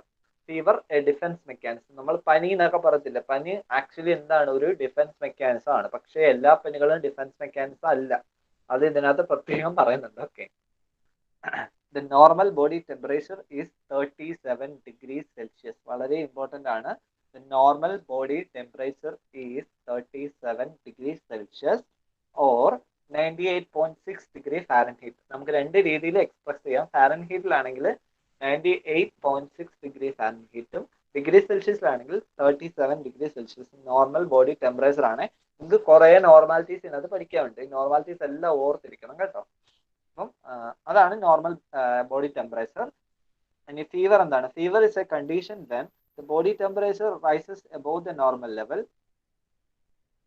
അതായത് നോർമൽ 37 എബോവ് ആയിട്ട് നമ്മുടെ ബോഡി ടെമ്പറേച്ചർ കൂടുന്ന ഒരവസ്ഥയാണ് എന്തെന്ന് പറയുന്നത് നമ്മുടെ ഫീവർ എന്ന് പറയുന്ന കണ്ടീഷൻ. ഓക്കെ, ഇനി അവർ തന്നെ ചോദിച്ചിട്ടുണ്ട് അതൊരു സിംറ്റം ആണോ അല്ലെങ്കിൽ എന്തെങ്കിലും ഒരു ഡിസോർഡർ ആണോ എന്ന് ചോദിച്ചിട്ടുണ്ട്. അതിനുള്ള ആൻസർ ആണ് താഴെ കൊടുക്കുന്നത്. ഓക്കെ, ഫീവറിന്റെ കാര്യത്തിൽ ഇനി ഫീവറിന്റെ സ്റ്റെപ്സ് എന്തൊക്കെയാണെന്ന് നോക്കാം. നമ്മൾ ഫാഗോസൈറ്റിന്റെ സ്റ്റെപ്പ് നോക്കി, ബ്ലഡ് ക്ലോട്ടിംഗ് നോക്കി, അതുപോലെ തന്നെ ആദ്യത്തെ ഇൻഫ്ലമേറ്ററി റെസ്പോൺസിനും സ്റ്റെപ്സ് ഉണ്ടായിരുന്നു, അതും നോക്കി. അതുപോലെ തന്നെ ഫീവറിനും സ്റ്റെപ്സ് ഉണ്ട്. അപ്പൊ ആദ്യം എങ്ങനെയാണ് പാത്തോജൻ എൻ്റർ ദ ബോഡി? ഒരു പാത്തോജൻ വരുന്നു, അത് ബോഡിയിൽ എൻ്റർ ചെയ്ത് കഴിഞ്ഞു. The process of in presence of toxins produced by the pathogen stimulate the WBC. അതായത് പാത്തോജൻസ് ബോഡി കയറി കഴിഞ്ഞാൽ എന്ത് ചെയ്യും? അവന്മാര് ടോക്സിൻസിനെ പ്രൊഡ്യൂസ് ചെയ്യാൻ തുടങ്ങും. അതെന്ത് ചെയ്യും? നമ്മുടെ സോൾജേഴ്സ് ആരാണ്? ആക്ച്വലി ബോഡിയുടെ WBC സെൽസ് ആണ്. അതൊക്കെ ആദ്യമേ പറഞ്ഞിട്ടുള്ളയാ. WBC എന്ത് ചെയ്യും? സ്റ്റിമുലേറ്റ് ചെയ്യാൻ തുടങ്ങും. ടോക്സിൻസ് പ്രൊഡ്യൂസ് ചെയ്യുമ്പോൾ യുവമാര് സ്റ്റിമുലേറ്റ് ചെയ്യപ്പെടും. അപ്പൊ എന്ത് ചെയ്യും? The chemical substances produced by the WBC cells rises the body temperature. അപ്പം ഇവര് ടോക്സിൻസ് ഉണ്ടാക്കുമ്പോൾ WBC സ്റ്റിമുലേറ്റ് ചെയ്യും. അപ്പം WBC സ്റ്റിമുലേറ്റഡ് ആകുമ്പോൾ കെമിക്കൽസ് പ്രൊഡ്യൂസ് ചെയ്യും. ആ കെമിക്കൽസ് എന്ത് ചെയ്യും? ബോഡി ടെമ്പറേച്ചറിന് കൂടാൻ കാരണം. അതായത് നമ്മുടെ ബോഡി ടെമ്പറേച്ചർ നോർമൽ എത്രയാണ്? 37. അതിൽ നിന്ന് കൂടാൻ കാരണമാവും. WBC കുറെ സാധനങ്ങൾ പ്രൊഡ്യൂസ് ചെയ്യുന്നതുകൊണ്ട്. The rise in the body temperature reduces the rate of multiplication of pathogens and increases the effect of phagocytosis.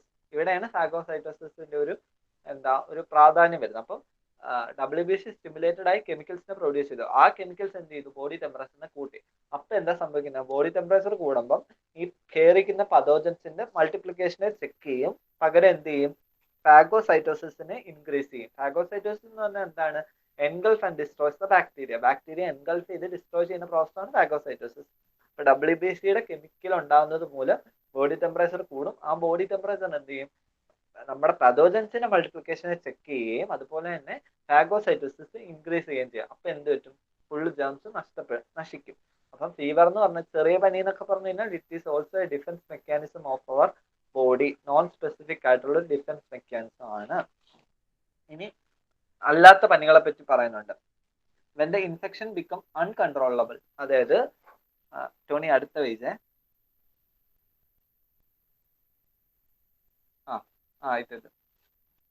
When the infection become uncontrollable. Infection കൂടുകയാണെങ്കിൽ, അതായത് ഇത് നോർമൽ കണ്ടീഷനാ പറഞ്ഞത്. നമുക്ക് സാധാ ഒരു പനി, ജലദോഷപ്പനി എന്നൊക്കെ പറയത്തില്ലേ, അപ്പൊ അതിന് നമുക്ക് കുറെ പാത്തോജൻസിനെ കയറി അത് ബോഡി റെസിസ്റ്റ് ചെയ്തു. അത് കുറച്ച് ദിവസം 1-2 ദിവസം കഴിയുമ്പോൾ ആ ബോഡി ടെമ്പറേച്ചർ താനെ അങ്ങ് കുറയും. അത് മാത്രമല്ല ഭയങ്കര ഒരു ട്രമൻഡസ് ആയിട്ടൊന്നും ടെമ്പറേച്ചർ കൂടത്തില്ല. ഒരു ചെറിയ ടെമ്പറേച്ചർ വേരിയേഷൻ കാണിക്കുക. അതൊക്കെ എന്ന് പറഞ്ഞു കഴിഞ്ഞാൽ ബോഡിയുടെ നോർമൽ മെക്കാനിസം ആണെന്ന് മനസ്സിലാക്കാം. When the infection become uncontrollable, body temperature അങ്ങ് കണ്ടമാനം കൂടിക്കൊണ്ടിരിക്കുക, കുറയുന്നേ ഇല്ല. അപ്പൊ അതെന്താണ്? അത് എന്തെങ്കിലും ഒരു സിംറ്റം ആയിരിക്കും എന്ന് ഓർത്തോണം. അതാണ് പറയുന്നത് uncontrollable. The body temperature may rises tremendously. അതായത് ഇൻഫെക്ഷൻ കൺട്രോൾ ചെയ്യാൻ പറ്റാതെ അത്ര കൂടി കഴിഞ്ഞു കഴിഞ്ഞാൽ ബോഡി ടെമ്പറേച്ചർ ട്രമെൻഡസ് ആയിട്ട് ഭയങ്കര അതിഭീകരമായിട്ട് കൂടും. We take medicines to reduce the body temperature. അപ്പൊ എന്ത് ചെയ്യും? അങ്ങനെ വരുമ്പോഴത്തേനും ആ ഭയങ്കരമായിട്ട് ബോഡി ടെമ്പറേച്ചർ കൂടുമ്പോൾ നമ്മൾ എന്ത് ചെയ്യും? ആന്റിപയററ്റിക്സ് അല്ലെങ്കിൽ ബോഡി ടെമ്പറേച്ചർ ലോവർ ചെയ്യാനുള്ള മെഡിസിൻസ് കഴിച്ച് അത് കുറയ്ക്കുക തന്നെ വേണം. അത് ഡിഫൻസ് മെക്കാനിസം എന്ന് വെച്ചിട്ട് അനങ്ങാതിരിക്കരുത്. Okay, temperature. But it is advisable to treat after diagnosing the exact reason. പക്ഷെ ഇവിടെ പറയുന്നത് എന്താ? നമ്മളെല്ലാം എന്ത് ചെയ്യും? ഒരു ബോഡി ടെമ്പറേച്ചർ അങ്ങ് കൂടി കഴിയുമ്പോഴത്തേന് നമ്മൾ ഒന്നെങ്കിൽ ഒരു പാരസെറ്റമോൾ അല്ലെങ്കിൽ ഒരു ഡോളോ ഒക്കെ കഴിച്ച് നമ്മൾ സെൽഫായിട്ട് മെഡിക്കേറ്റ് ചെയ്യും. അങ്ങനെ ചെയ്യാൻ പാടില്ല. പക്ഷെ എല്ലാ പനിയും ഒരേ അസുഖത്തിന്റെ ലക്ഷണം ആയിരിക്കണം എന്നില്ല. പല അസുഖങ്ങൾക്കുള്ള ഒരു കോമൺ സിൻഡ്രോം ആയിട്ടും പനി വരാം. അപ്പൊ എന്ത് ചെയ്യും? നമുക്ക് കൺട്രോൾ ചെയ്യാൻ പറ്റാത്ത രീതിയിൽ ഇൻഫെക്ഷൻ ആയി കഴിഞ്ഞാൽ നമ്മൾ എന്ത് ചെയ്യും? അഡ്വൈസ് ചെയ്യുന്ന എന്താണ്? മെഡിക്കേഷൻ എടുക്കണം.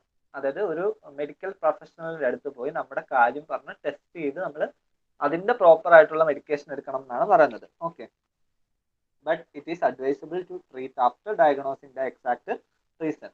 If the rise in the body temperature persists for a long time, it may badly affect the internal organs. അതായത് നമ്മളിങ്ങനെ ആദ്യം ഒന്ന് ടെമ്പറേച്ചർ കൂടി ഒരു ടാബ്ലറ്റ് കഴിച്ചു, ടെമ്പറേച്ചർ അങ്ങ് കുറഞ്ഞു, പിന്നെയും കുറെ നാൾ കഴിയുമ്പോൾ വീണ്ടും വന്ന് കുറെ നാൾ കൂടി നിൽക്കുകയാണെങ്കിൽ, പെർസിസ്റ്റ് ചെയ്യുകയാണെങ്കിൽ, അതായത് അത് കണ്ടിന്യൂസ് ആയിട്ട് ഇങ്ങനെ വന്നുകൊണ്ടിരിക്കുകയാണെങ്കിൽ, it may affect the internal organs. Internal ഓർഗൻസിനെ പോലും അഫക്ട് ചെയ്യാനുള്ള കഴിവ് അതിനുണ്ട്. ആൻഡ് ഈവൻ ബ്രെയിനിനെ വരെ പെർസിസ്റ്റിംഗ് ആയിട്ടുള്ള ഹീറ്റിനെ അഫക്ട് ചെയ്യാനുള്ള കഴിവുണ്ട്. Okay, hence if fever increases it necessary to seek medical assistance immediately. അപ്പോൾ ഫീവർ കൂടുകയാണെന്നുണ്ടെങ്കിൽ മെഡിക്കൽ അസിസ്റ്റൻസ് എടുക്കേണ്ടത് വളരെ അത്യാവശ്യമാണ്. അതൊരിക്കലും ഒരു നാച്ചുറൽ ഡിഫൻസ് മെക്കാനിസം അല്ലെന്നാണ് പറഞ്ഞേക്കുന്നത്. നാച്ചുറൽ ഡിഫൻസ് മെക്കാനിസം ആണ് ഫീവർ ചെറിയ തോതിൽ. അത് നമ്മുടെ ബോഡിയിൽ ഒരു പതോജൻ കയറി കഴിഞ്ഞ് കഴിഞ്ഞാൽ പതോജന്റെ ടോക്സിന്റെ ഇതായിട്ട് WBC സ്റ്റിമുലേറ്റ് ചെയ്യും. ആ WBCയുടെ കെമിക്കൽസ് ഉണ്ടാകുന്നത് മൂലം ബോഡി ടെമ്പറേച്ചർ കൂടും. ആ ബോഡി ടെമ്പറേച്ചർ കൂടുന്നത് കൊണ്ട് പതോജൻസിനെ ചെക്ക് ചെയ്യുകയും അതുപോലെ തന്നെ മറ്റ് നമ്മുടെ ഫാഗോസൈറ്റോസിസ് ഇൻക്രീസ് ചെയ്യുകയും ചെയ്യും. ഓക്കെ, അത് നോർമൽ മെക്കാനിസം ആണ്. പക്ഷേ പെർസിസ്റ്റിംഗ് ആയിട്ടുള്ള ബോഡി ടെമ്പറേച്ചർ ഇൻക്രീസിങ് ആണെങ്കിൽ അതെന്താ മെഡിക്കൽ അസിസ്റ്റൻസ് എടുക്കേണ്ട ഒരു കാര്യമാണെന്നാണ് ഇവിടെ പറഞ്ഞേക്കുന്നത്. ഓക്കെ, ഇത്രയാണ് അതിനകത്ത് പഠിക്കാനുള്ളത്. ഇനി ലാസ്റ്റ്, അതായത് ഡിഫൻസ് നോൺ സ്പെസിഫിക് മെക്കാനിസത്തിൽ അവസാനത്തെ പോർഷനിലോട്ട് വരിക. Non specific defence mechanism is A mechanism that protects us from all pathogens without considering their characteristic features. അതായത് ഞാൻ ആദ്യമേ പറഞ്ഞായിരുന്നു 2 ടൈപ്പ് ഓഫ് ഡിഫൻസ് മെക്കാനിസം ആണുള്ളത്, നാച്ചുറലും ആർട്ടിഫിഷ്യലും. നാച്ചുറലിൽ തന്നെ 2 പേരിൽ അറിയപ്പെടും. ഫസ്റ്റ് ലൈൻ ഡിഫൻസ് മെക്കാനിസം അല്ലെങ്കിൽ നോൺ സ്പെസിഫിക് ഡിഫൻസ് മെക്കാനിസം. രണ്ടാമത്തേത് സെക്കൻഡ് ലൈൻ ഡിഫൻസ് മെക്കാനിസം അല്ലെങ്കിൽ സ്പെസിഫിക് ഡിഫൻസ് മെക്കാനിസം. അതിൽ നോൺ സ്പെസിഫിക്കിന്റെ ഫംഗ്ഷൻ എന്താണ്? അത് ഒരു വൈഡ് റേഞ്ച് ഓഫ് ഓർഗാനിസം അല്ലെങ്കിൽ പതോജൻസിനെതിരെ നമുക്ക് പോരാടാൻ സഹായിക്കുന്നതാണ്. ഈ പറഞ്ഞതൊക്കെയാണ് ഫസ്റ്റ് ലൈൻ. അതായത് ബോഡി ഫ്ലൂയിഡ്സിനകത്ത് വരുന്ന വൂണ്ട് ഹീലിംഗ്, പിന്നെ ഫാഗോസൈറ്റോസിസ്, അതുപോലെ തന്നെ ഫീവർ, അതുപോലെ തന്നെ ഇൻഫ്ലമേറ്ററി റെസ്പോൺസ്. ഇതൊക്കെ എന്ന് പറഞ്ഞു കഴിഞ്ഞാൽ ഒരു വൈഡ് റേഞ്ച് ഓഫ് ഓർഗാനിസത്തിനെതിരെ അങ്ങ് ചുമ്മാ ആക്റ്റീവ്, അല്ലാതെ ഓരോന്നിനെയും നോക്കി അതിന്റെ ഫീച്ചർ അതിന് ഇന്ന മരുന്ന് കൊടുക്കണം അങ്ങനെയൊന്നും നോക്കിയിട്ടല്ല. ഓക്കെ, അപ്പം അതിനെ എന്തിന്റെ ഗ്രൂപ്പിലാണ് പെടുത്തിയിരിക്കുന്നത്? നോൺ സ്പെസിഫിക്കിന്റെ ഗ്രൂപ്പിലാണ് പെടുത്തിയിരിക്കുന്നത്. ഓക്കെ, അപ്പൊ അതാ പറഞ്ഞേക്കുന്നത് considering without considering their characteristic features. Okay, lymphocytes are the blood cells that specifically identify and destroys pathogens that enter the body by overcoming the non-specific defense mechanism of the body. അടുത്തതെന്ന് പറഞ്ഞാൽ ലിംഫോസൈറ്റുകളെ പറ്റിയിട്ടാണ് പറയാനുള്ളത്. ലിംഫോസൈറ്റുകൾ എന്ന് പറഞ്ഞാൽ അതും ബ്ലഡിന്റെ കമ്പോണന്റുകൾ തന്നെയാണ്. നമ്മൾ നേരത്തെ മോണോസൈറ്റ് ലിംഫോസൈറ്റ് പറഞ്ഞില്ലായിരുന്നു. ലിംഫോസൈറ്റും ബ്ലഡിന്റെ ഒരു കമ്പോണന്റ് ആണ്. പക്ഷെ അവ ചെയ്യുന്ന എന്താ? ഈ നോൺ സ്പെസിഫിക് ഡിഫൻസ് മെക്കാനിസത്തെ ഓവർകം ചെയ്ത് നമ്മുടെ ബോഡിയിലോട്ട് എൻ്റർ ചെയ്യുന്നവയെ സ്പെസിഫിക് ആയിട്ട് കണ്ടുപിടിച്ചിട്ട് ഡിസ്ട്രോയ് ചെയ്ത് കളയുക. അതാണ് ലിംഫോസൈറ്റുകൾ ചെയ്യുന്നത്. അപ്പൊ ലിംഫോസൈറ്റുകൾ ഏതിന്റെ അണ്ടറിലാണ് വരുന്നത്? സ്പെസിഫിക് ഡിഫൻസ് മെക്കാനിസത്തിലാണ് ലിംഫോസൈറ്റുകൾ വരുന്നത്. ഓക്കെ, അപ്പൊ നോൺ സ്പെസിഫിക് ഇവിടെ കഴിയുവാണ്. ഇനി നമുക്ക് ലിംഫോസൈറ്റുകളെ പറ്റി പഠിക്കാം. ലിംഫോസൈറ്റുകൾ എന്താണ്?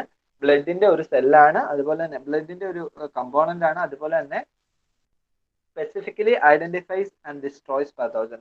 സ്പെസിഫൈ ചെയ്ത് ഐഡന്റിഫൈ ചെയ്ത് ഡിസ്ട്രോയ് ചെയ്യുന്ന പ്രോസസ്സാണ് അവർ ചെയ്യുന്നത്. അവർ എല്ലാത്തിനെയും ഒന്നും കൊല്ലത്തില്ല. അവ കൃത്യമായിട്ട് അളവിൽ അതിനെ കണ്ടുപിടിച്ച് അതിനെ ആക്ട് ചെയ്യേണ്ട എവിടെയാണെന്ന് നോക്കി അതിനെ കൊല്ലുവാണ് ചെയ്യുന്നത്.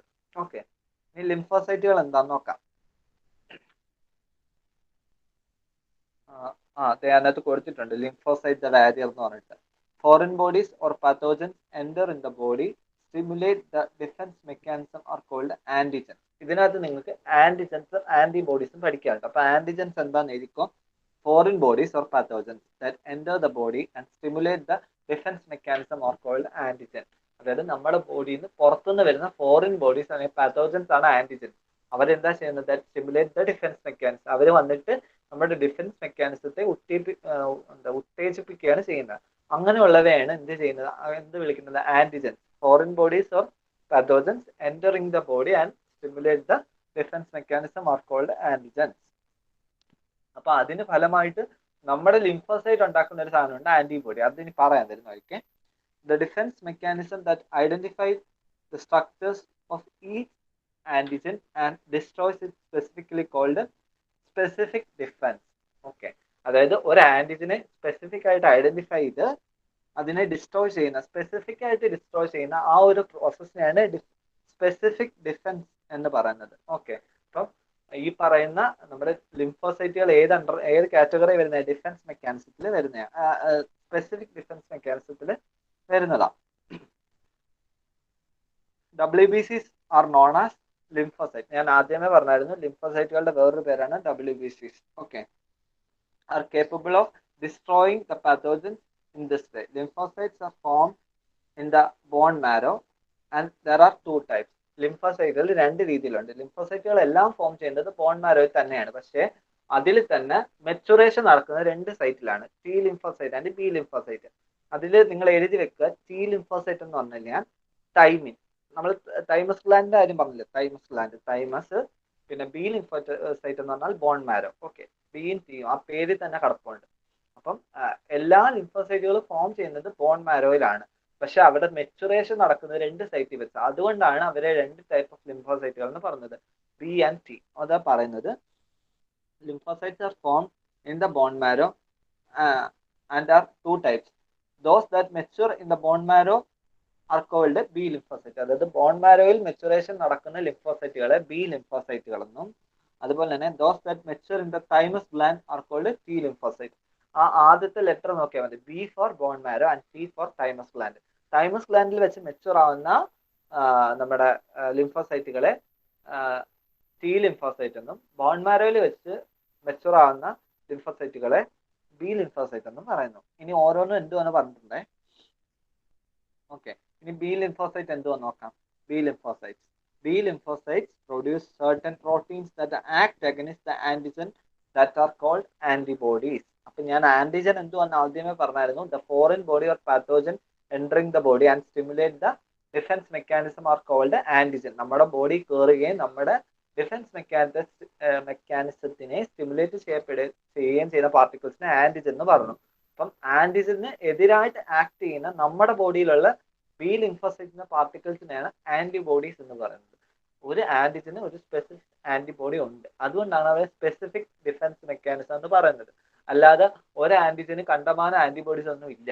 ഓക്കെ, അപ്പൊ എന്താണ് പറഞ്ഞ, ആന്റിബോഡീസ് എന്താണെന്നാ പറഞ്ഞത്. അപ്പൊ ആന്റിബോഡീസ് എന്താണ്, ബി ലിംഫോസൈറ്റിൽ വരുന്നൊരു ഫാക്ടറാണ് antibodies.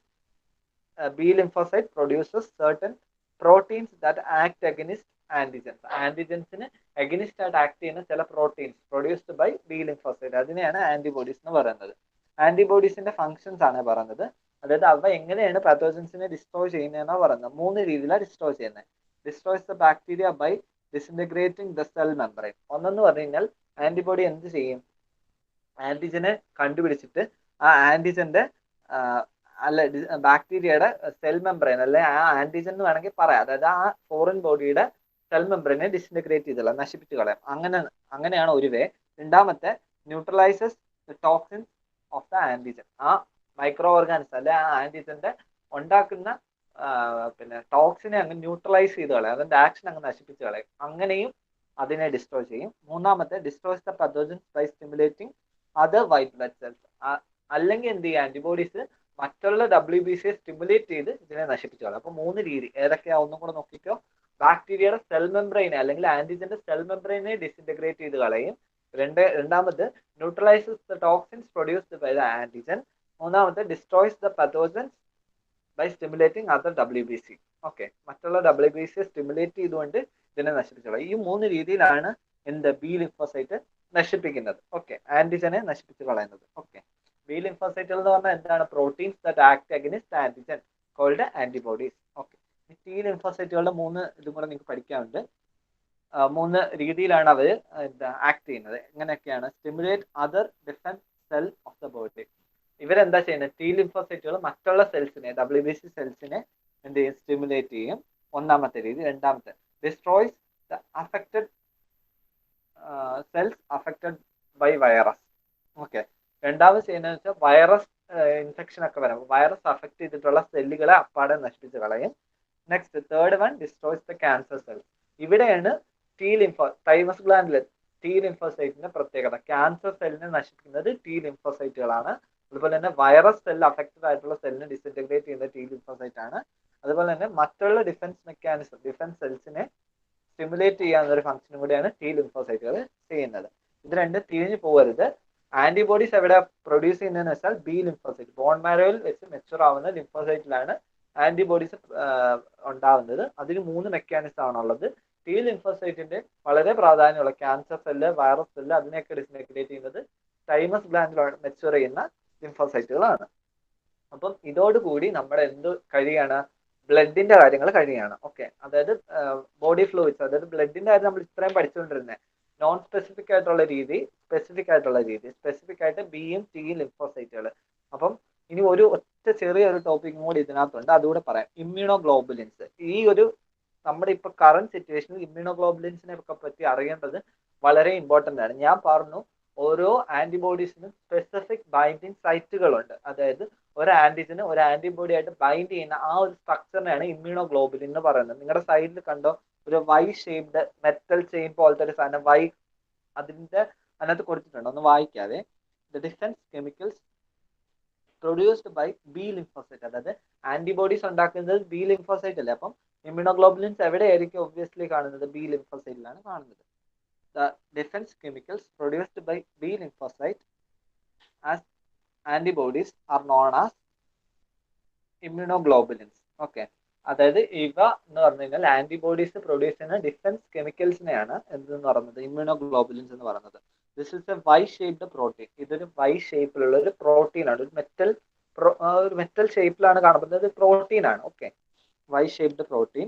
There are specific sites for binding antigen at their ends. കണ്ടോ, ആന്റിജൻ വരുന്ന ഒട്ടുന്ന ഒരു സ്ഥലമുണ്ട്, അതായത് വൈ ഷേപ്പ്, രണ്ട് സൈഡ് തുറന്നിരിക്കുക. അവിടെ ഒരു സ്പെസിഫിക് സൈറ്റ് ഉണ്ട്, അവിടെ ആയിരിക്കും ഈ ആന്റിജൻ വന്നിരിക്കുന്നത്. അതുകൊണ്ടാണ് നിങ്ങളെ ഇതിന് എന്തെന്ന് പറയുന്നത്? സ്പെസിഫിക് ഡിഫൻസ് മെക്കാനിസം എന്ന് പറയുന്നത്. അല്ലാതെ ഈ ആന്റിജന് വന്ന് കണ്ടെടുത്ത് തൊട്ടാൻ പറ്റത്തില്ല. അതായത് ഇപ്പൊ നിങ്ങൾ എന്താ പറയാ, ഇപ്പൊ എല്ലാ തവണയും ഞാൻ പറയുന്ന എക്സാമ്പിൾ തന്നെ, ഒരു ലോക്ക് ആൻഡ് കീ എടുക്കുക. ഒരു കീക്ക് സ്പെസിഫിക് ആയിട്ടുള്ള ലോക്ക് കയറിയാലല്ലേ അൺലോക്ക് ചെയ്യാൻ പറ്റത്തുള്ളൂ. അതായത് ഒരു ലോക്കിന് ഇഷ്ടമുള്ള കീ ഇട്ട് തുറക്കാൻ പറ്റത്തില്ലല്ലോ എന്ന് പറയുന്ന പോലെ ഈ ആന്റിജന് വന്നിരിക്കാൻ ഒരു പ്രത്യേക സ്ഥലമുണ്ട്, അവിടെയാണ് ഇവര് വന്നിരിക്കുന്നത്. അതിനെയാണ് എന്തെന്ന് പറയുന്നത്? പിന്നെ തുത്താൻ മതി, സോറി. അപ്പം ആന്റിജന് വന്നിരിക്കുന്ന ഒരു സ്പെസിഫിക് ആയിട്ടുള്ള സൈറ്റ് ഉണ്ട്, അതിനെയാണ് ഇമ്മ്യൂണോഗ്ലോബുലിൻസ്. അതായത് ആ വൈ ഷേപ്ഡ് എൻഡ് ഉണ്ട്, അവിടെയാണ് ആന്റിജൻസ് വന്നിരിക്കുന്നത്. അതിനെയാണ് ഇമ്മ്യൂണോഗ്ലോബുലിൻസ് എന്ന് പറയുന്നത്. ആ പ്രോട്ടീനെയാണ്, ആ സ്ട്രക്ചറിനെയാണ് നമ്മൾ ഇമ്മ്യൂണോഗ്ലോബുലിൻസ് എന്ന് പറയുന്നത്. These sites help to recognise and destroys the antigen specifically. ഈ സൈറ്റുകളാണ് എന്ത് ചെയ്യുന്നത്? ആന്റിജനെ കറക്റ്റ് ആയിട്ട് കണ്ടുപിടിക്കാനും ഡിസ്ട്രോയ് ചെയ്യാനും സഹായിക്കുന്നത്. Okay, there are 5 types of immunoglobulins. അത് വളരെ ഇമ്പോർട്ടന്റ് ആണ്, ഒന്ന് അണ്ടർലൈൻ ചെയ്ത് വെച്ചത്. 5 ടൈപ്പ് ഓഫ് ഇമ്മ്യൂണോഗ്ലോബുലിൻസ് ആണ് നമുക്കുള്ളത്. IG എന്ന് വെച്ചാൽ ഇമ്മ്യൂണോഗ്ലോബുലിന്റെ ഷോർട്ട് ഫോം ആണ്. 5 ടൈപ്പ് ഉണ്ട്: IgA, IgD, IgE, IgG and IgM. ഇത് ഓരോന്നിനും ഓരോ എക്സ്പാൻഷൻ ഉണ്ട്, അതൊന്നും നിങ്ങൾക്ക് പഠിക്കേണ്ട. 5 ടൈപ്പ് ഓഫ് ഇമ്മ്യൂണോഗ്ലോബുലിൻസ് ഉണ്ട്. ഇമ്മ്യൂണോഗ്ലോബുലിൻസ് എന്ന് പറഞ്ഞാൽ എന്താ? Certain protein, Y shaped proteins ആണ്. അതാണ് നമ്മൾ സ്പെസിഫിക് ആയിട്ട് ആന്റിജൻ വന്ന് ബൈൻഡ് ചെയ്യാൻ, ആന്റിബോഡീസിനെ വന്ന് ബൈൻഡ് ചെയ്യാൻ ഹെൽപ്പ് ചെയ്യുന്ന സ്ട്രക്ചേഴ്സ് ആണ് അവ. അവ 5 എണ്ണം ഉണ്ട്: IgA, IgD, IgE and IgG and IgM.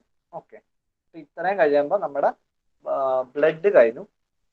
അപ്പം ബ്ലഡിനകത്ത് നമ്മൾ ബ്ലഡ് ആൻഡ് ഡിഫൻസ് മെക്കാനിസത്തിൽ നമ്മൾ എന്തൊക്കെയാ പഠിച്ചത്?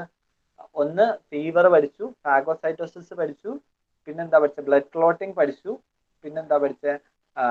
ഇൻഫ്ലമേറ്ററി റെസ്പോൺസ് പഠിച്ചു, വൂണ്ട് ഹീലിംഗ് പഠിച്ചു. ഓക്കെ, അതെല്ലാം പഠിച്ചു. പിന്നെ ലിംഫോസൈറ്റുകളുടെ കാര്യം, ആന്റിബോഡീസ് പ്രൊഡ്യൂസ് ചെയ്യുന്നതും ആന്റിജൻ പ്രൊഡക്ഷൻ, അതെല്ലാം പഠിച്ചു. ഓക്കെ, അത്രയും പഠിച്ചു. ഇനി അടുത്ത ലിംഫ് ആൻഡ് ഡിഫൻസ് സിസ്റ്റം. അതായത് ബ്ലഡ് പോലെ തന്നെ നമ്മുടെ ബോഡിയിൽ ഒരു ഫ്ലൂയിഡ് ഫോമിംഗ് ആണ് ലിംഫ് എന്ന് പറഞ്ഞു കഴിഞ്ഞാൽ. ഇപ്പൊ ലിംഫിനെ പറ്റി പറയാം. The lymph formed from the blood and reabsorbed into the blood has a prominent role in the defence mechanism like blood itself. അതായത് ബ്ലഡിൽ നിന്ന് ഫോം ചെയ്യാൻ നമ്മുടെ ബോഡിയിലോട്ട് തന്നെ അബ്സോർബ് ചെയ്യുകയും ചെയ്യപ്പെടുന്ന ഒരു ലിക്വിഡ് ആണ്, ഒരു ഫ്ലൂയിഡ് ആണ് ലിംഫ് എന്ന് പറഞ്ഞു കഴിഞ്ഞാൽ. അതിനും ബ്ലഡിനെ പോലെ തന്നെ എന്തുണ്ട്? ഫംഗ്ഷൻ ഉണ്ട് നമ്മുടെ ഇമ്മ്യൂൺ സിസ്റ്റത്തിൽ. The lymph contains plenty of lymphocyte. ലിംഫിൽ എന്തോ ഉണ്ട്? plenty of lymphocytes ഉണ്ട്. They destroys the disease causing bacteria in lymph nodes and spleen. നിങ്ങളുടെ സൈഡിൽ ഒരു പിക്ചർ കൊടുത്തിട്ട് ഉള്ളത് കണ്ടോ? Lymph duct, lymph nodes and spleen. അതായത് നമ്മുടെ കിഡ്നിയുടെ ഒരു സ്ട്രക്ചർ ആണ് സ്പ്ലീൻ എന്ന് പറഞ്ഞു കഴിഞ്ഞാൽ. ഇതിനകത്തൊക്കെ വരുന്ന ബാക്ടീരിയാസിനെ, എൻ്റർ ചെയ്യുന്ന ബാക്ടീരിയാസിനെ കൺട്രോൾ ചെയ്യുന്നത് ലിംഫ് നോഡ്സിലൊക്കെ ഉള്ളതിനെ കൺട്രോൾ ചെയ്യുന്ന ലിംഫാണ്. അതൊരു ഫ്ലൂയിഡ് ആണ്, formed from the blood and reabsorbed into the body. Okay, അതും ഡിഫൻസ് മെക്കാനിസത്തിൽ ഒരു പങ്ക് വഹിക്കുന്നുണ്ട്. അത്രയും മാത്രമേ നിങ്ങൾക്ക് ഇതിനകത്ത് പറഞ്ഞിട്ടുള്ളൂ. ഓക്കെ, ഇനി ഇത്രയാണ് നാച്ചുറൽ ഡിഫൻസ് മെക്കാനിസത്തെ പറ്റി നിങ്ങളുടെ ടെക്സ്റ്റിൽ പറഞ്ഞിട്ടുള്ളത്. ഇനി ആർട്ടിഫിഷ്യൽ ഡിഫൻസ് മെക്കാനിസം ഉണ്ട്, അത് അടുത്ത ക്ലാസ്സിൽ എടുക്കാം.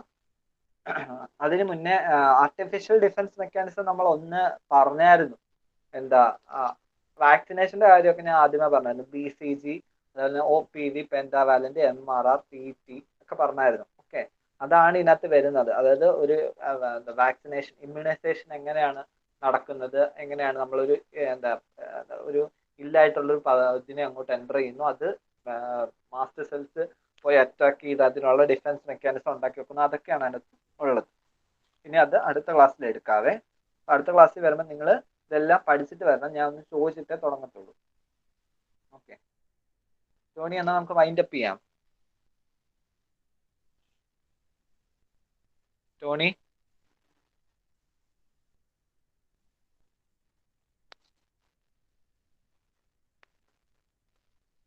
ഒരു മിനിറ്റ്, ആരിപ്പോ അല്ലേ ടോണി. ഓക്കെ റോബിനെ, വൈൻഡ് അപ്പ് ചെയ്യാം. അടുത്ത ക്ലാസ്സിൽ വരുമ്പോൾ നിങ്ങൾ ഇതെല്ലാം നോക്കിയിട്ട് വരിക. പിന്നെ എക്സാം ഷീറ്റ് ഞാൻ നാളെ ഗ്രൂപ്പിൽ ആൻസർ ഷീറ്റിന്റെ മാർക്ക് ഞാൻ അപ്ലോഡ് ചെയ്യാം. എല്ലാവരും നോക്കിയിട്ട് വരിക. ഓക്കെ.